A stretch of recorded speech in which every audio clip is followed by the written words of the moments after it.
Pag-gising ng bunsong prinsipe, Kabanata 16, ang bagong paraiso, shadow place. Bago pa sumikat ang araw sa kaharian ng Barbanya, tahimik na umalis si Don Juan at ang niyang siya ang magsisisi sa pagkawala ng ibong Adarna, kaya minabuti niyang lumayo upang maitago ang buhay na may sala. Mabuti pa ang buong mayo upang hindi saan ang aking mga kapatid. Nang sumikat ang araw, nagising si Haring Fernando at agad nagtungo sa hausa ng ibong Adarna. Ano ito? Bakit wala na ang ibong Adarna? Galit na itinatawag ng hari ang kanyang tatlong anak, ngunit dalawa lamang ang umarap, si Don Pedro at Don Diego. Nasaan si Don Juan? Siya ang nagbantay kagabi. Ama, hindi ko namin alam. Si Don Juan po ang bantay kagabi. Dahil dito, inuutos na natin ang pinapin si Don Juan upang maibalik ka ang palasyo. Umalis sina Don Pedro at Don Diego upang hanapin ang bunsong kapatid.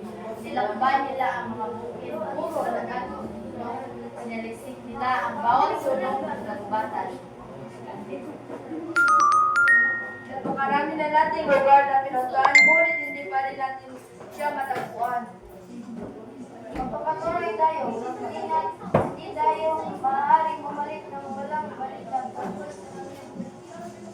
Pagkatapos ng mahabang paghahanap, nakarating nila ang kabulukan ng Armenia.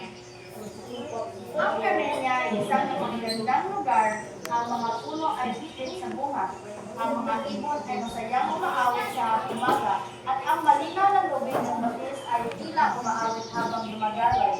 Ang hangin ay mababaw at ang kalikasan ay payapa, para itong isang paraiso sa gitna ng kabundukan. Dito nanirahan si Don Juan upang pag-isipan ang kanyang nagawa, pagkakamali at upang hindi maparusahan ang kanyang mga kapatid. Isang araw, nagkita ang tatlong magkakapatid sa kabundukan. Kapatid, ako'y nahihiya sa aming nagawa noon. Mas muhaing akong burok na tayong bumalik sa Balinya. Dito na lamang tayo manirahan at magsimula ng bagong buhay. Kung iyan ang iyong nais, hindi ituturo na iyong pa rin ang aking mga kapatid. Kaya nanirahan ang tatlong prinsipe sa kabundukan ng Armenia. Araw-araw silang ng mga aso at sa kagubatan, nangingisda sa batis at nagtitipon ng pagkain mula sa kalikasan. Masaya at sa payapa ang kanilang pamumuhay, tila sila ay ang Panginoon nagagumbatan at kaibigan ng mga hayop.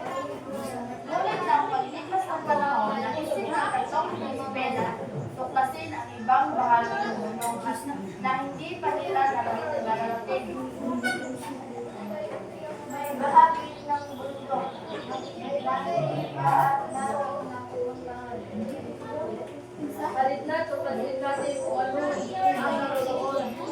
Maglalakbay tayo, kasama na. Halina! At sa ilalim ng matinding sikat ng araw, nagsimula ang tatlong prinsipe sa panibagong paglalakbay upang tuklasin ang mga lihim ng bundukan ng Armenia. At dito nagtatapos ang kabanatang ito. Ganda.